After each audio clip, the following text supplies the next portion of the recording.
Looks like we're in. All right, everyone. Welcome back to Conversations from the Underground, episode 12, year 2023. Sitting here with Brad, per usual. What's going on, man?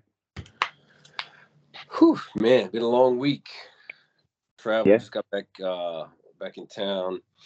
Went to Austin on Friday for my daughter's competition. She had some kind of youth and government competition, so she was sitting there in the House of Representatives chamber, I guess, in the Capitol, and somebody's Cool. there, rocking back and forth, listening to bills, trying to debate them and stuff. While I was just kind of chilling, going back and forth, watching it a little bit. I watched quite a bit on Saturday. It's kind of interesting. And then when we got there, I guess, they hit that that video came out Friday night, right? Of Tyree Nichols being beaten bad by the police. Thought that was pretty odd how they planned the time that they were going to release it. It's always weird to me. It's 3 weeks into it, 2 or 3 weeks into it before it occurs. I don't know. The whole thing just kind of seemed eerily strange to me, the way they rolled it out. It's almost as if they know these things are causing about. I don't know. It'd be an interesting thing to talk about, but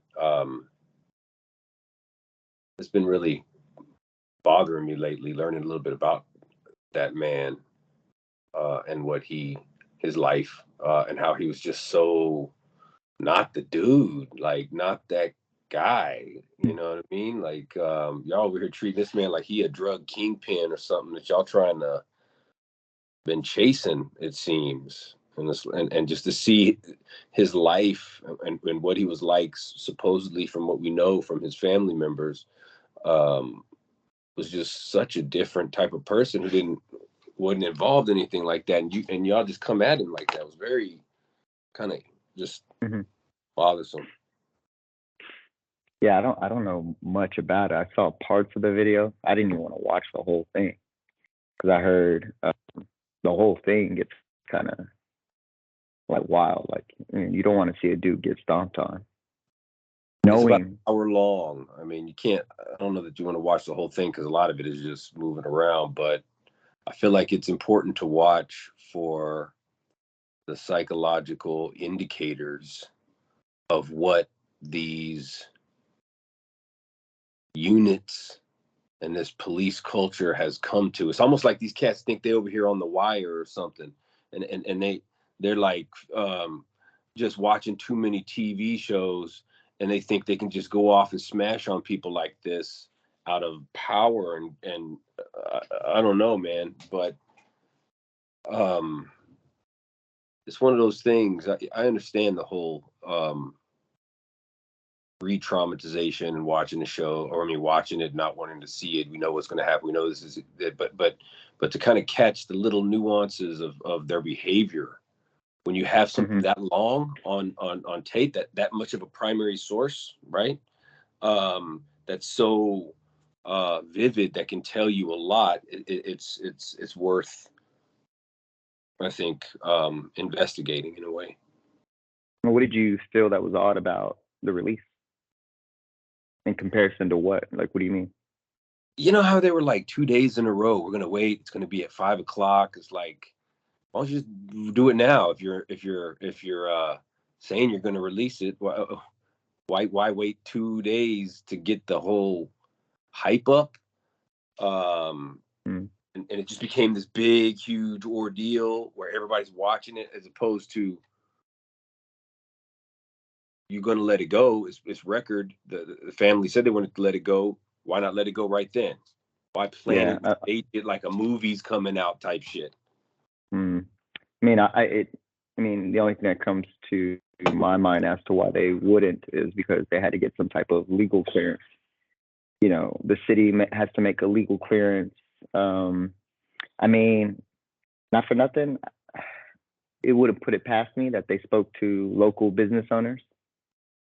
Yeah. And they asked them, do they feel comfortable releasing it, knowing that demonstrations would most likely take place once the actual footage was released and viewed and processed. And the thing is, those residents, yo, it was like a few, like some feet away from his mother's home, like right there. He was trying to get to his parents' house, and his mother was sitting there in the room, just right up the street. This was happening. Right. Well, so a chase ensued. Is that what occurred? Like he was driving recklessly. And that's another reason why I really think people should watch the way they pull this man out of the car. He's like, I didn't do anything. What's going on, sir? Okay, sir. He's the only one who's calm. They start tasing him, beating him up like he's like, I'm about to die. I gotta go. And he runs off to save his life. That's clear. That's another reason why I think. Is there any recording of why they were pulling him over in the first place? No recording. They said that he was driving funny.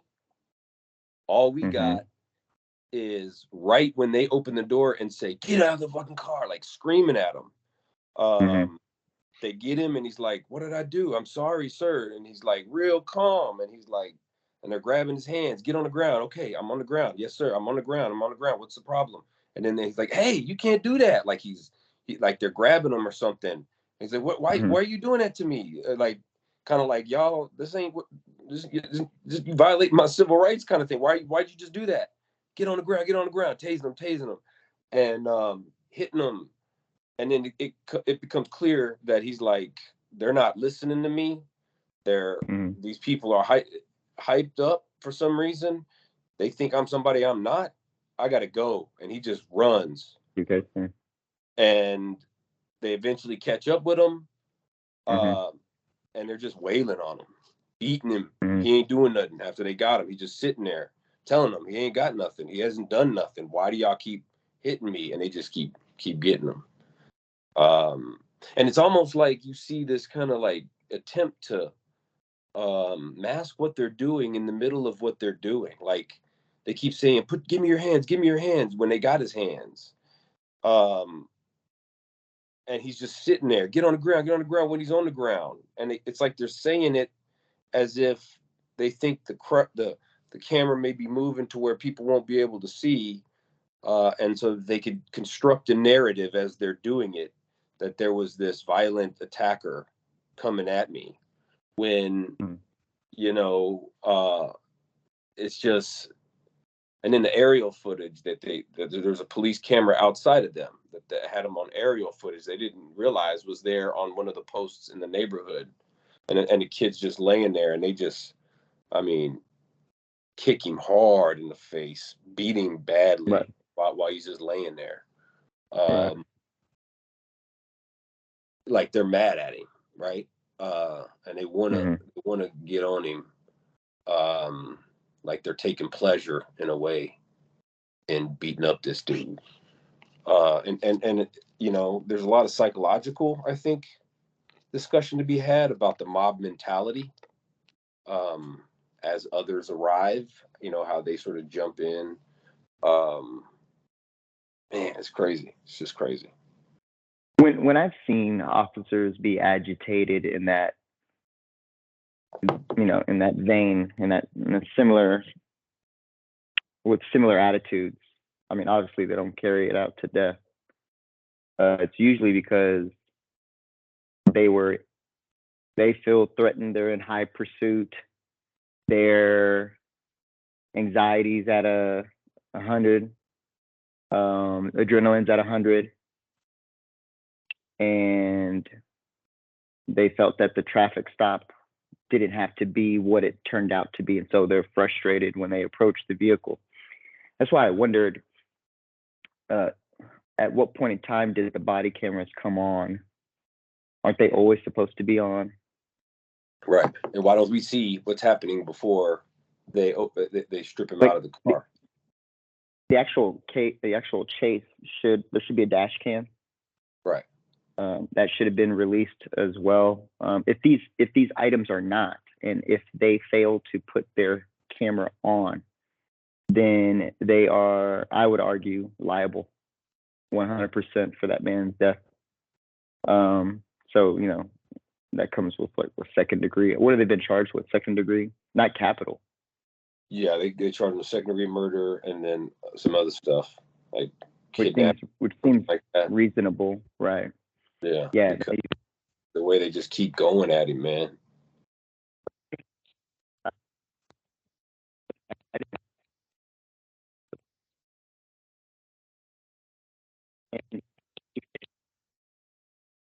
Like breaking up or something. Can you hear me? Can you hear me? I don't know. I can't hear you. Must have had a little like a delay. Yeah. I think I can hear you now. Yeah. Okay. Yeah. With the Derek Chauvin or however you pronounce his last name, and George Floyd situation, there were definitely some racial undertones that were stressed, even though surrounding officers were officers of color. In that case, in this case, all 5 officers happened to be Black. And so the conversation of a white cop killing a Black unarmed man, that narrative is not applicable. And it's not always going to be. We shouldn't ever look at it as. But what is common and what has been consistent is, as you kind of mentioned earlier, like this mob mentality, use of excessive force and power under these elevated circumstances, which they are trained. They make an argument. I think I heard an argument, and they was like, well, and whether this be in the comments or whatever, well, he was resisting arrest. Like, okay, that's fine. As a matter of fact, officers are aware that the potential of resisting arrest exists. Therefore, they train for that. And I doubt that that's in the training, the MO. Whereas with this thing civilians are not trained.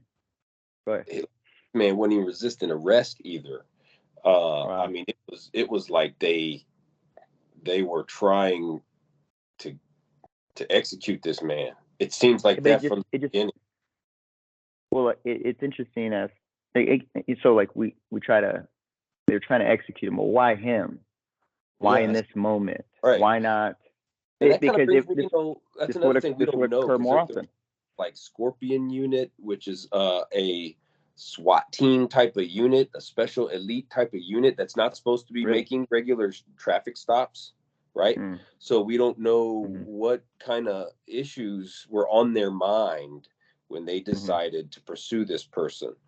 Nor may we ever, given the culture in some aspects of policing that create this silence. Yeah, and this silence and code of honor. And what you said about race too. I feel like there is this, in a lot of poor Black communities, some of the most violent or negative associations with policing come from police of color. And although most of these movies are really highly sensationalized, I know it's kind of cliche to say that, but that film, Boys in the Hood, Boys in the Hood is a great example of that I think they were trying to really kind of show. Everybody in the hood knows that there's a cop who is a Black cop who treats Black people in lower income neighborhoods more aggressively. Or that Boondock Saints episode where Uncle Ruckus calls the police and they come after him. it's interesting. It's sort of like I think that speaks to the structural aspect of the problem, right? That's Uh, funny that you say that, because I just recently gave an interview regarding my perspective on critical race theory. hmm, And one of the arguments in that framework suggests that we know that it's not an individual's racism that is perpetuating harm, that it's systemic, or it's these systems, or it's these structures, because we see the execution or perpetuation of racism by the same race. In this particular episode, I'm not calling it an episode because to be dismissive, but I mean just this situation. It rings of that argument in critical race theory, that the systemic racism in that system of the police force is so ingrained that you could even get someone of similar color, of same color, to commit like atrocious acts in an effort to uphold that system.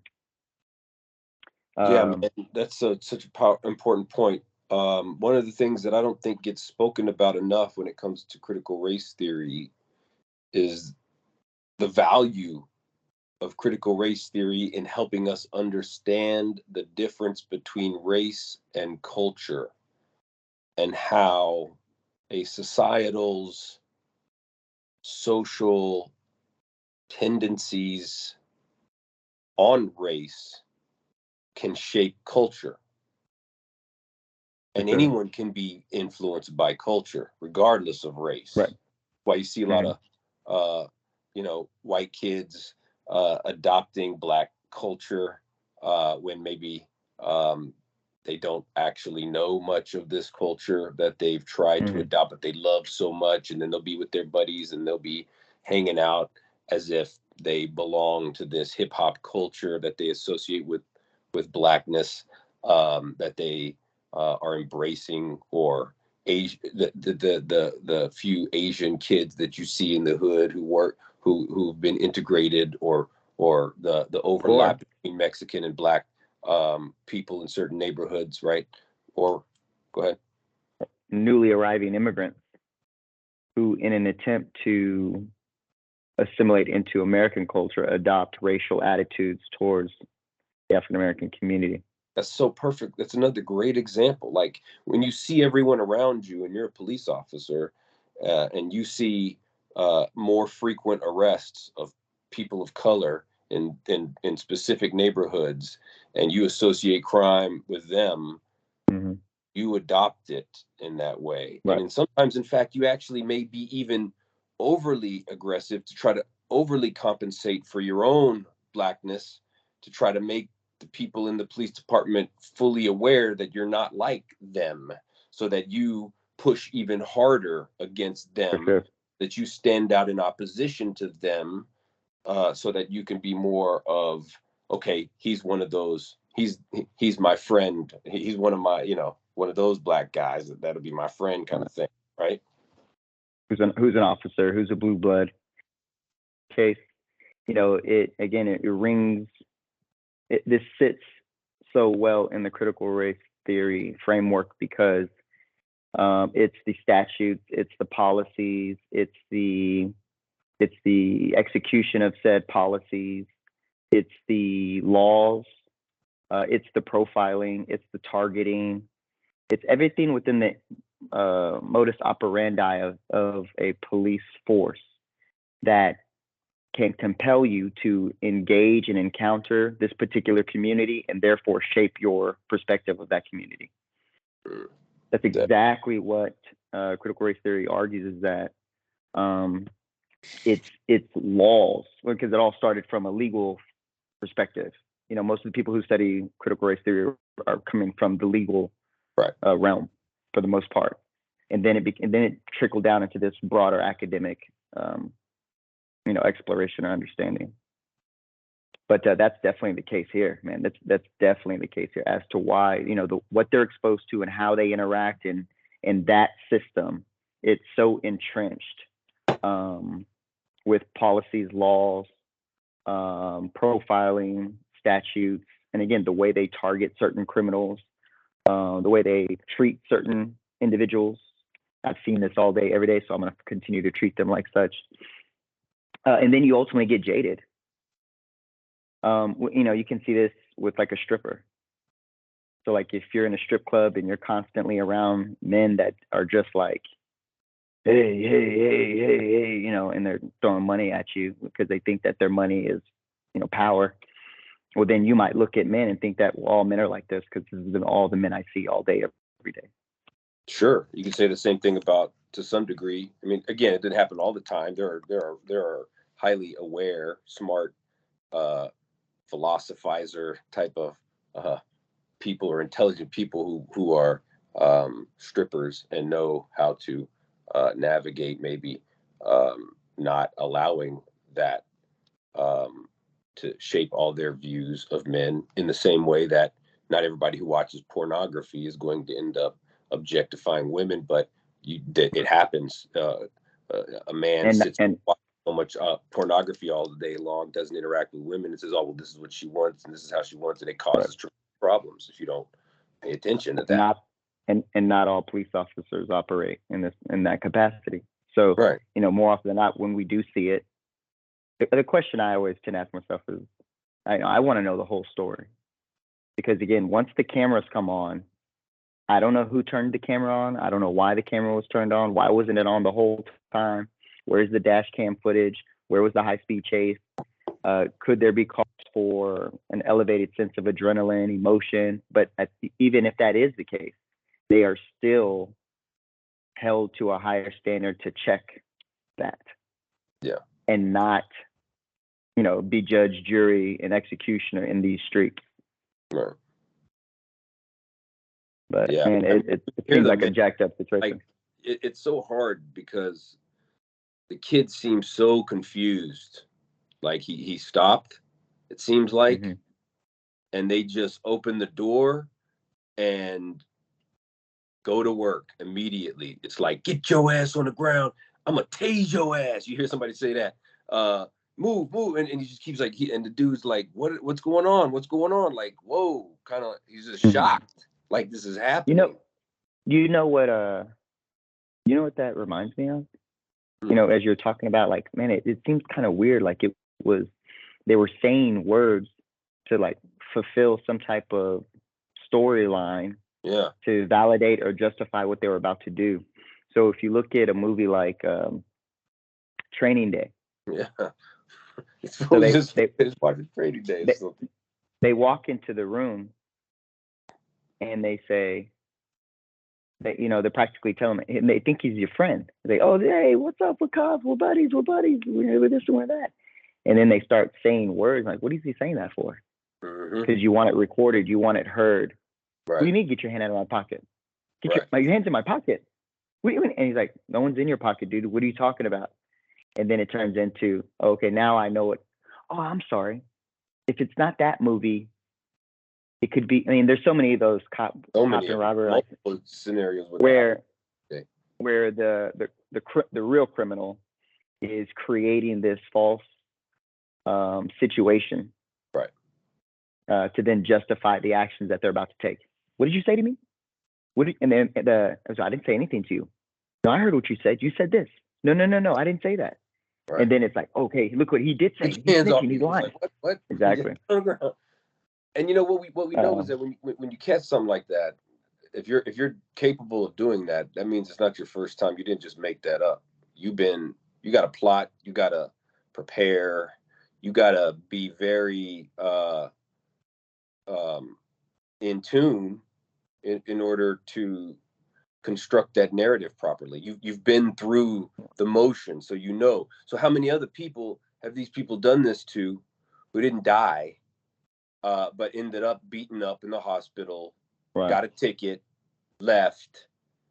Like, I always, first thing that came to my mind, man, is like, what if the guy would have made it? What if he would have went to his parents' house? Then what? What would have happened? he would have lived. He'd have been beaten up a little bit. If they were able to get him out amicably, he would have went to jail for running away. And no one maybe would have even known that he was unjustly abused for whatever reason that he didn't seem to even know that he did anything wrong. Like, you can hear him. He's like, y'all are being excessive, dude. Like, he's kind of like a dude kind of guy. He's not some gangster thug who's ready to pull out a gun and start shooting at you.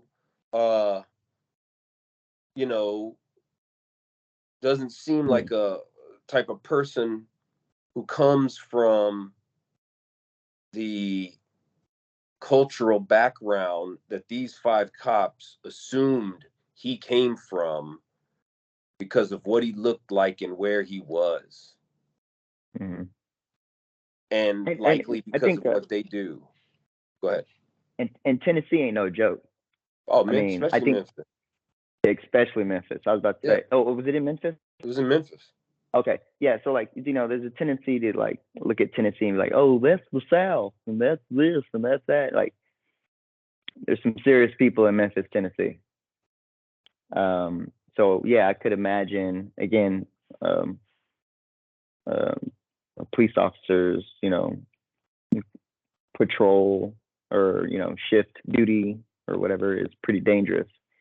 And they encounter individuals all day, every day that probably fit his bill. And, you know, I'm just assuming or I'm being speculative. But yeah, man, it's a tough situation, man. They were saying that it would be bigger than Rodney King. Shit, it might already be because he died. But I mean, the thing about Rodney King, what made that big was. Yeah, and I think what also made Rodney King, seems like you're a little messed up again somehow, your voice. But it seems to me also with Rodney King, well, you know, the 30-year difference is huge culturally from where we've gone, mainly, I think, because of what technology has brought when it comes to the ability to see power and race and how those two are intertwined in our justice system. Like we've seen magnified by significant measures in that past 30 years as a result of technology. But also what I think separates this from Rodney King is that Rodney King was very drunk. He was driving extremely fast for a long time. And these people were really pissed off. We don't know. And that's why I brought it up as I'm like, you know, look, when the very first year, if not, it was the second year, we had Trayvon Martin on the campus. I think it was it was probably our second year teaching, 2012, probably, right? Yeah, I remember that. And this was well before the Black Lives Matter movement took off, where we see a string of situations, you know, spanning from Minnesota, New York, Atlanta, whatever, Baltimore, Missouri, all over the place. But I try to find, you know, how does this sound familiar? Where have I heard this before? How was that treated then? And you're right, man, it's a 30-year difference. So culturally, society has changed and shifted dramatically on various issues. But we don't know if he wasn't, you know, like you were saying, well, in this particular case, he was drunk, he was speeding for a very long time, and that's what the cops say. Yeah, it's true. We don't know that to be true. But you saw the video. I didn't see the video. All I saw was the King. No, I saw the Rodney King one. I'm talking about Rodney King because I don't remember, there wasn't a video showing how long and fast he was going. That's just the officer's interpretation, right? Right. But they're not, officers generally are not taking you out of your vehicle with multiple squad cars unless they're in high pursuit. Right. Now, another thing is, more often than not, when they're about to make an arrest or pull an arrest, and let's say they call for backup, because there were multiple officers at that Rodney King situation. Yeah. They probably called somebody, and that could have been recorded, or there's audio evidence of Yeah, it. they know. They know. Yeah, I think- that, hey, yo, right. this guy's flying fast and this and that. My thing is like, where's the evidence of? So you have 5 people. They came in separate squad cars, I would imagine, if they were squad cars at all. You said they were part of some like Scorpion unit. Yeah. So they Yeah. could be moving around in Plain clothes type of you know, thing. like unmarked vehicles. Right. Couple came With- in the middle of it all. Were they wearing uniforms? It was some kind of like special looking ops. Okay. I didn't see like they certainly weren't wearing like, police officer Mhm. who pulls you over and gives you a ticket uniforms. You know what I But mean? I'm not, like there's 2 squad vehicles. There are 2 vehicles in pursuit. Or at the very least, they communicated, say, hey, yo, we need you over here because there's a situation. Because I Yeah. know you're going to get 5 guys. And probably it was 3 squad cars. Now, if you have 3 squad cars, don't you think it would be, I mean, is it safe to presume that there was probably a high-speed chase going on? maybe. I mean, I don't think it was a simple traffic stop to warrant that type of aggression.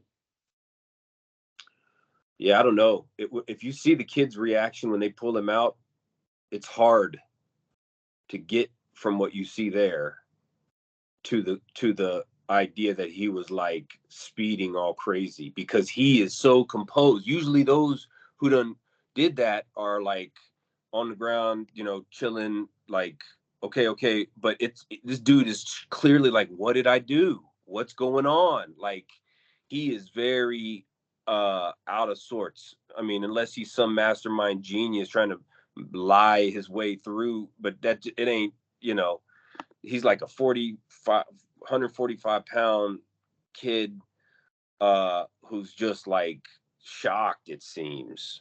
And then he comes to the conclusion in his mind, at least if I was in his shoes and I see what's happening, same thing. I got to run because they're going to kill me. That's how bad they was doing him already, pulling him out. And, I read he has like Crohn's disease. You guys got like, some stomach kind of issues. Those kinds of things are hard. Usually people ain't no big fighters or people going to be like trying to,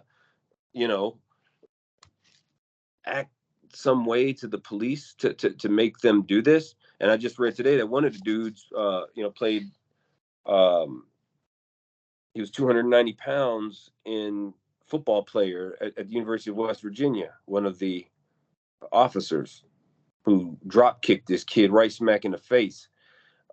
And when you look at his body with them pictures that his family has given out, and then you look at his hospital picture, I mean, he's like 3 times the size in the hospital picture. His neck was broke, they say. Everything was just like he was lynched. That's a modern day lynching. Yeah. I mean, I can't think of any other explanation.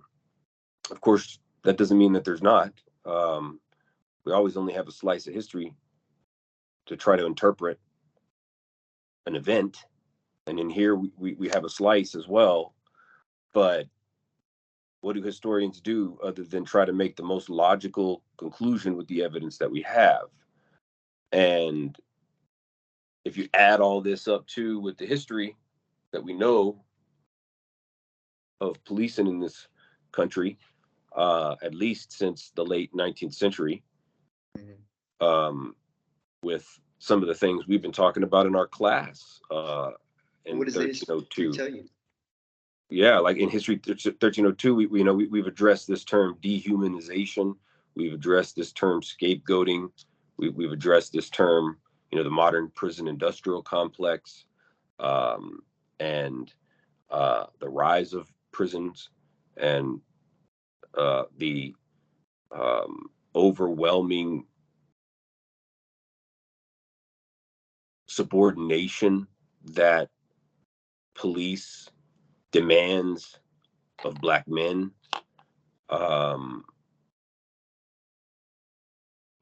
And if history shows us anything here, and I remember, I remember a conversation you and I had with Dr. Kosk, Greg, after the Trayvon Martin. No, it was the Michael Brown situation in Ferguson. Mm-hmm. And, you know, and this was well after Trayvon. And based on my knowledge of, you know, history, I'm like, we're going to get upset. There are going to be some protests. And then we're going to go back to our regularly scheduled program. Yeah. And it's going to happen again because we don't change anything. Well, and you know what? Something I see that's different here. And this is not to say that any of these people, like particularly Michael Brown, you know, deserve to die by any means necessary. I don't mean that, but we have footage of him aggressively robbing a store, bucking up like he wants to fight before this event happens. With Trayvon Martin, we got him fighting with another guy. This guy here, he wasn't a fighter. He wasn't someone who seems to ever want to do that to anyone. He doesn't seem like someone. When I was a kid, we used to go mobbing around, you know, looking for some people to fight, getting ready, getting down, looking at, you know, us versus them. Let's go. It's like this dude ain't like that. This dude seems like a real peaceful guy. Well, then that would lend me to believe the officers felt scared or threatened, even though, and that sounds weird, right? That they were scared, threatened, but like, if I'm in my squad car and I see a guy just cut me off because he's driving erratically or he's driving recklessly, what you think I'm gonna do?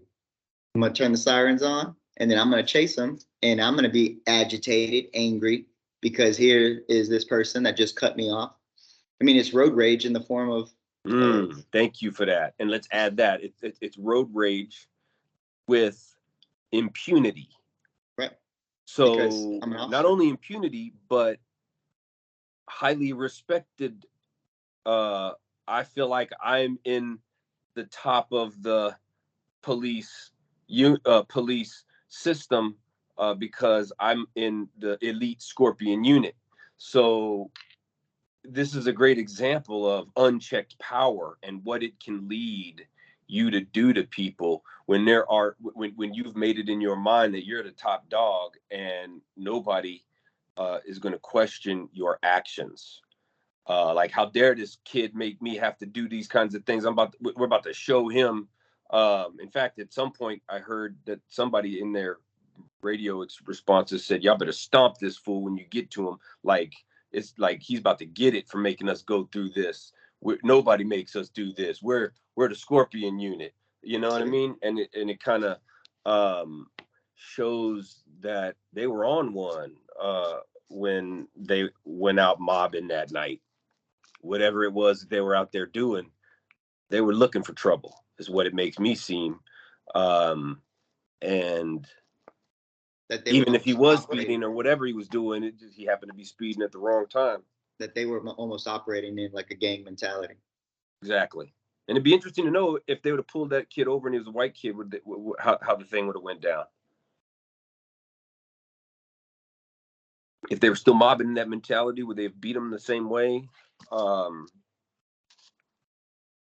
don't know.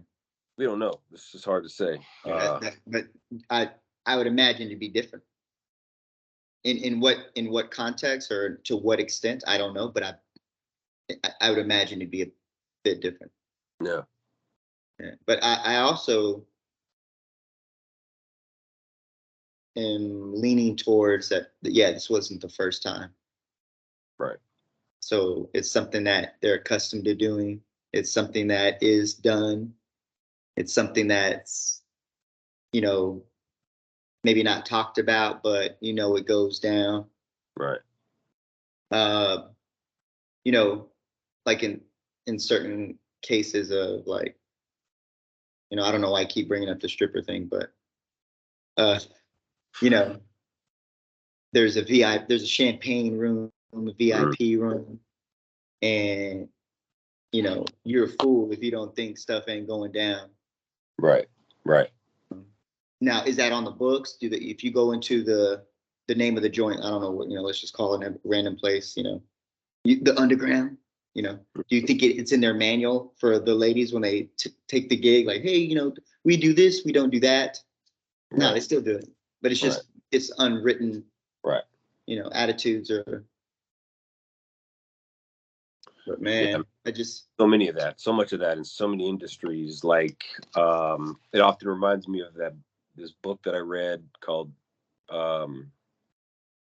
Drinking, Driving, and the Symbolic Culture, or something. Creating public problems of some sort, by Joseph Gusfield. I've probably referenced it before in the previous episode, but he mentions how, look how many bars we got all out here, and it's illegal to drink and drive, and look at all these people at the bar drinking, and you think none of them are driving home? Like, we hear about designated driver. You want to know how many percentage of those people in there got a designated driver? Like, real? And you want to tell me, you want to see how many of those people are judges and lawyers and police officers and all these other types of things. You want to tell me that the Supreme Court justices don't lie, don't tell you, like, it's like the contradiction. This goes back to the country's founding. This is the country of contradictions. The founding document is filled with contradictions. We say all men are created equal at the same time in which, tens of thousands of people are enslaved. This country is this kind of thing where, you got the freedom to do what you want. Just don't, and then we'll create laws that we can ritualistically persecute those who get caught doing, but design the system in such a way that the majority of those who break that law can go about their business without getting caught. We just need to be able to ritualistically catch the number that we need to keep the funding going, to keep this system fueling and keep these jobs performing. And then we can publicly do all these things, pat ourselves on the back, and take a picture of all this marijuana that we've confiscated and make ourselves look good, while everybody knows it's all facade. Yeah, and at the very least, maybe we can rebrand or put into better perspective that concept of defunding the police, often used by the opposite of the originator, as a way to kind of delegitimize the issue at hand. Look, they want to close down police stations, or they don't want police to exist at all, which isn't the case. It's using the funding in appropriate ways to find alternative solutions to the current modus operandi, which is operating in these capacities. Maybe they don't need tanks. Maybe we don't need a Scorpion squadron. Maybe they don't need all these things.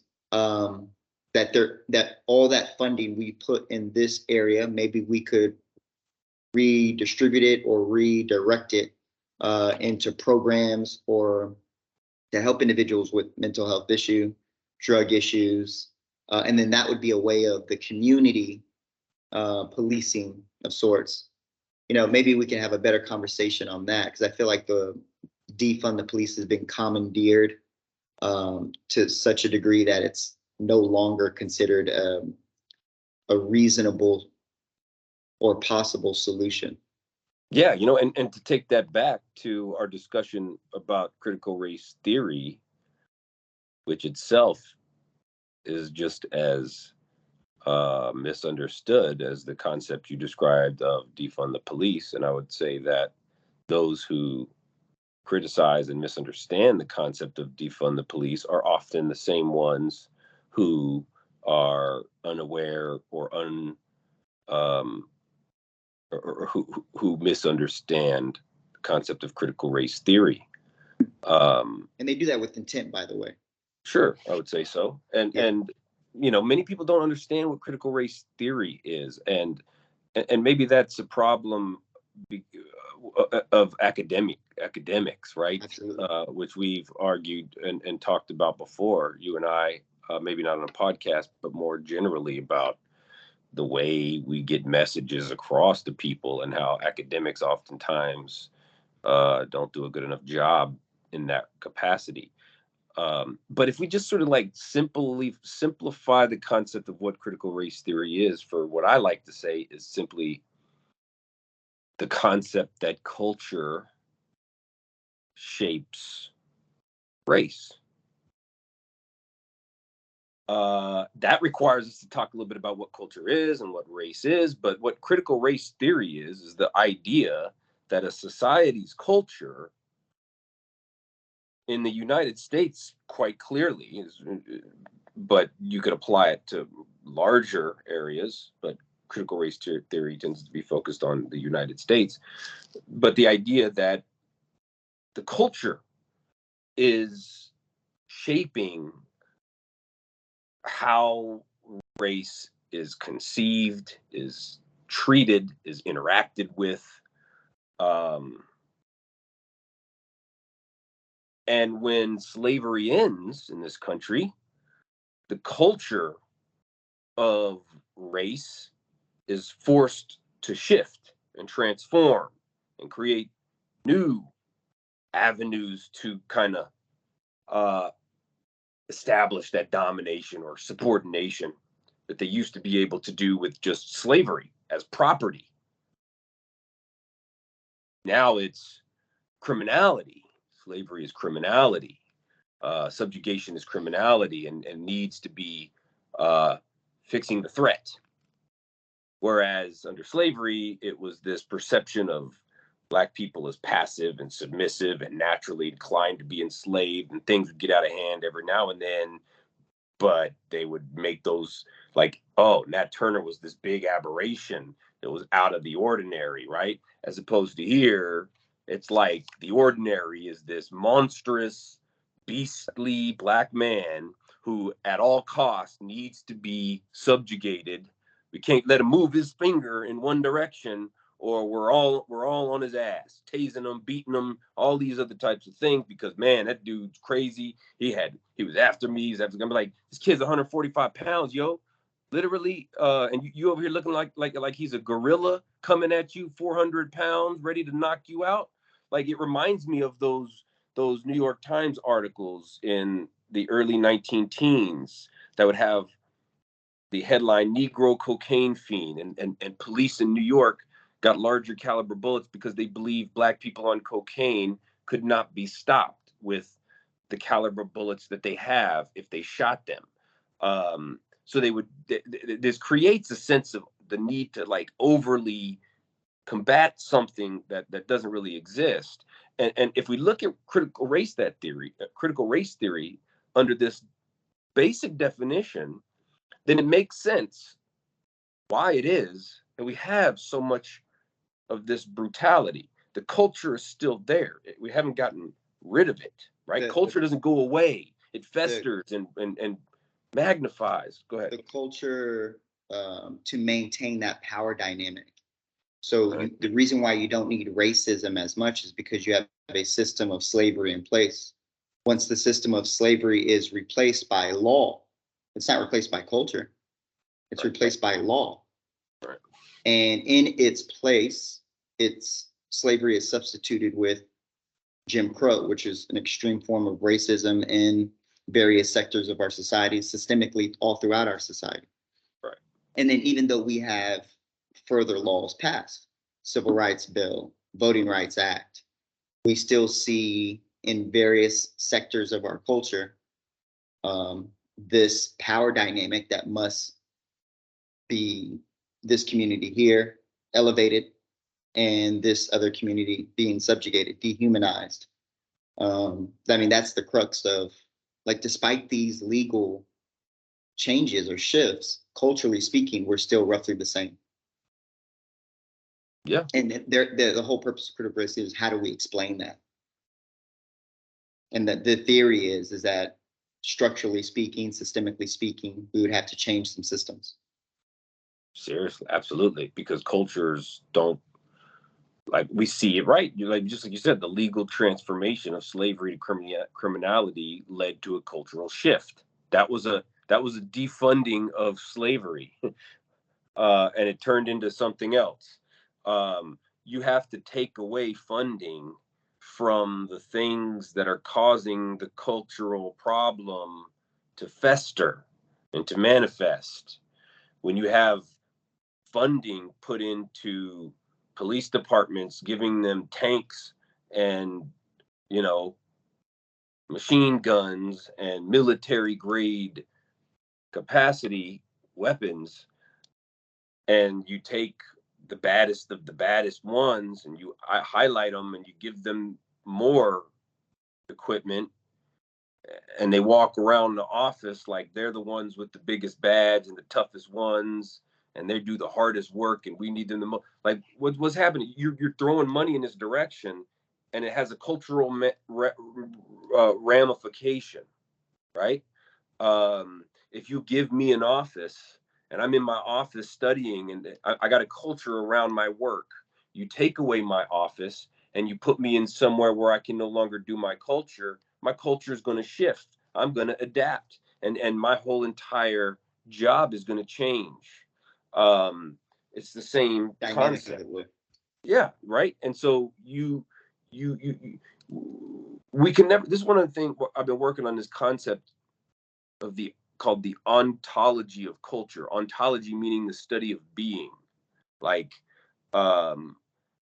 culture has this strangeness about it, where it's part of the human experience, but it also manifests into something kind of almost without sometimes what human intention makes it want to do. Like it kind of like responds to human action in its own kind of way. And so this is why I always say, oftentimes we try to use funding to shape culture. And we can kind of look to history to try to say we want to use this funding to kind of steer culture in this direction. But what happens is culture has a mind of its own in a way. And we don't realize the extent to which we want to steer it in this direction. Maybe we didn't look at all factors, but culture does. Culture will find itself. It'll find these pockets that you didn't realize, and it'll turn into something that you maybe didn't anticipate. And so even when you try to change, you never know where it's going to go. Right. Which is why you constantly got to be on it. Yeah, Jim Crow is the archetype of that, right? Like the whole notion of ending slavery, protecting civil liberties, right, protecting the right to vote. Okay, right. Now here comes Jim Crow. Right. You know, in that sense, we were defunding the institution of slavery, and in its wake rises culture doing its own thing. Even though we were trying to redirect it, it does its own thing. I don't know, man. That could be like the nature nurture argument, like it was going to do its own thing, but we could have nurtured it a bit better. But power corrupts, man. Like, it's just the power dynamic is so interesting. You know, at what point in time do we give up the goal for more power? You know, Malcolm might have argued that the Big Four at the March on Washington, you know, like the NAACP, SNCC, SCLC, CORE, that they sold out so that they could be a bit closer to achieving their goals, which was getting a jobs bill, getting the civil rights bill. And then they got it. The bill was passed. But from at least Malcolm's perspective, his argument was, yeah, but nothing's going to change. And nothing changed. They're still beating us up over the heads. They're still not letting us vote. And, you know, Malcolm, you know, is going to have like a jaded view. Yeah, certainly. And it makes sense. And it's clearly understandable why. But I would push a little further and say that's still not a complex enough understanding of the ontology of culture, because it does change. It changes, absolutely. It morphs into something else. I would say to Malcolm, no, it does change. And we have to know that, so that we're diligent enough to catch the negative aspects of that change that they're trying to continue to utilize for their power, and defund it. And when we do that, manifestation is going to come up to combat that change, and we got to change that as well. It's this constant struggle going on. It's not always the same. It's different, but some of the same outcomes are there when the change occurs, which is why we got to see how those similar outcomes emerge through the change, right? We got to see, how the outcome of oppression changes in Jim Crow compared to the way the outcome of oppression was under slavery. And then we got to see how it changed after the Civil Rights Movement, or the Civil Rights Bill, and the Voting Rights Bill. And we got to talk about gerrymandering and all these other little things that they figure out ways to kind of these things going. If we just toss it all to the side as it's never changing, it's always the same, then maybe we lose some opportunities to see where defunding an aspect of the system may help bring a little bit different outcomes. But that's hard. I mean, it's hard to not get disillusioned in the fight, right? Disillusionment is very, very difficult to overcome. Not only when you're fighting racism and oppression, but when you're yourself a police officer, and you start out oftentimes as being here ready to help people, and then you become disillusioned to the point where you do something like this. So, yeah, I think, you say something that's like just right then and there is, fairly profound. It's, because we were talking about if the officer's disillusioned, if the officer's jaded, yeah, we end up with situations like this. Right. If Malcolm is disillusioned, if Malcolm is jaded, then yeah, you're right, we won't get any change. That we gotta hope and believe that something that we're doing could make this better somehow. Because if we all get jaded, then we're probably screwed. For real. But yeah, man, it's hard to look at this situation and like you said, not feel disillusioned, because the realities, the repetition, the lack of action, the lack of result. It's almost like, when someone tells you they're going to change and they never change, Mm-hmm. you just get more and more disappointed. Right. Yeah. Until eventually you give up, oftentimes, or you become nihilistic, become fatalistic. So one of the reasons I like studying the history of slavery and the culture of Southern society, and more specifically, the personalities that we can kind of see from the sources that we have at our disposal that reflect the slave mentality, right? like the various different ways in which enslaved people navigated their existence in this Southern world prior to the Civil War. For those in our History 1301 classes, I'm sure we'll be talking about that stuff in a couple more weeks. But you got like enslaved people who rebelled every chance they get. Didn't matter what you did to them, you beat them, you got them free. They went out, did the same thing. They're trying to burn down the plantation. And you got slaves who would pick up the gun and fight against the Northerners coming in support of the master, love the master, right?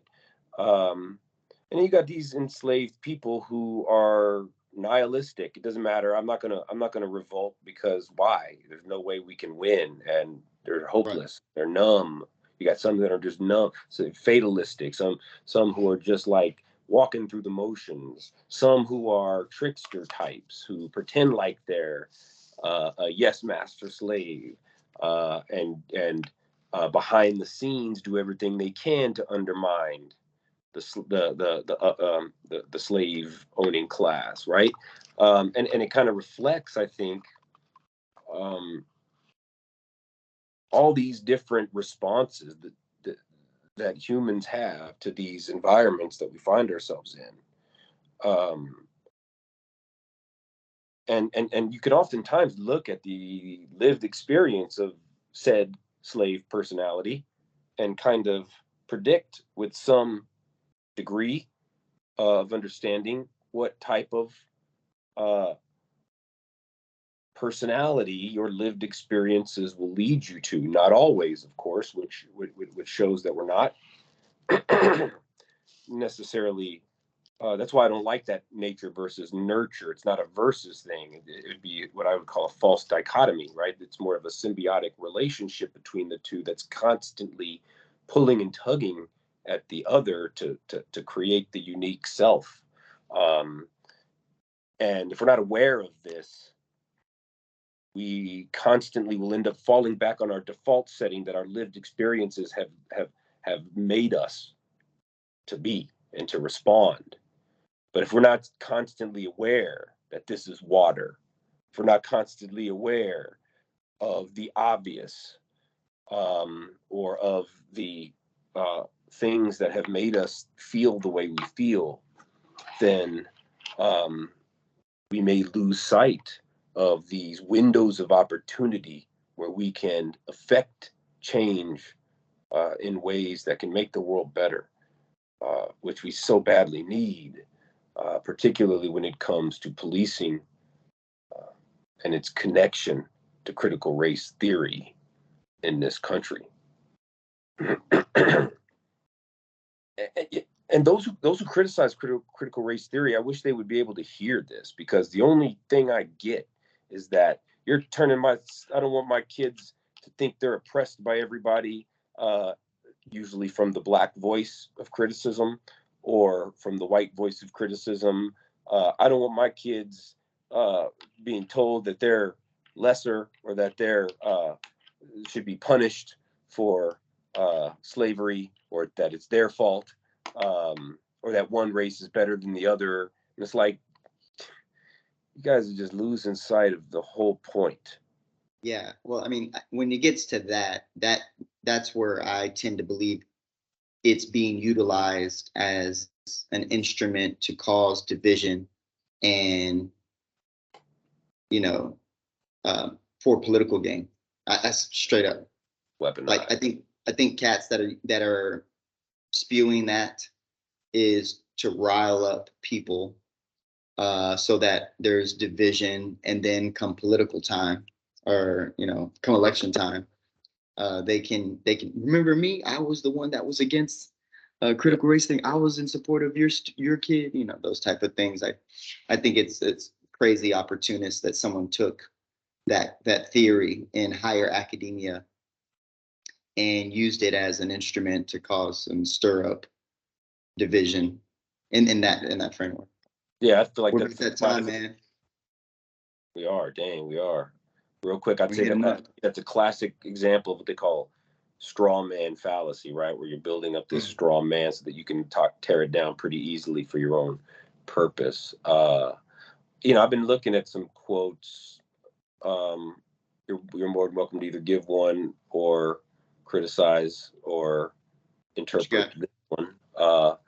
Kind of hit me just last minute. I was going to go with a James Baldwin one, but then if I could maybe say this one and then tweak a little bit of the ending, I think it would fit well. It's by Fyodor Dostoevsky, who is one of my favorite Russian literary figures.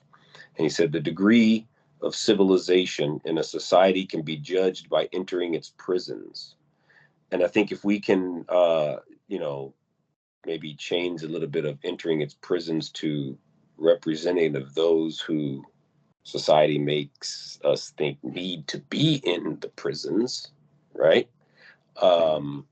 Then we could, I think that quote may fit what we've been talking about. Yeah. The degree of civilization in a society can be judged by entering its prisons or by the way its power authorities treat those people who they think by mere sight belong in those prisons. Yeah, I think Malcolm has a similar quote, almost to the similar vein, but he says you can judge the level of society and civilization by the way in which they treat their women. Yeah. Not equating the two, but not equating women with prisons. But yeah. Definitely. Yeah, for sure, man. Marginalized communities. Right. But right we'll on. see. Man. All right. Till next week, I guess. Yes, sir. All right, man. Y'all be easy. Stop this. Y'all take it easy.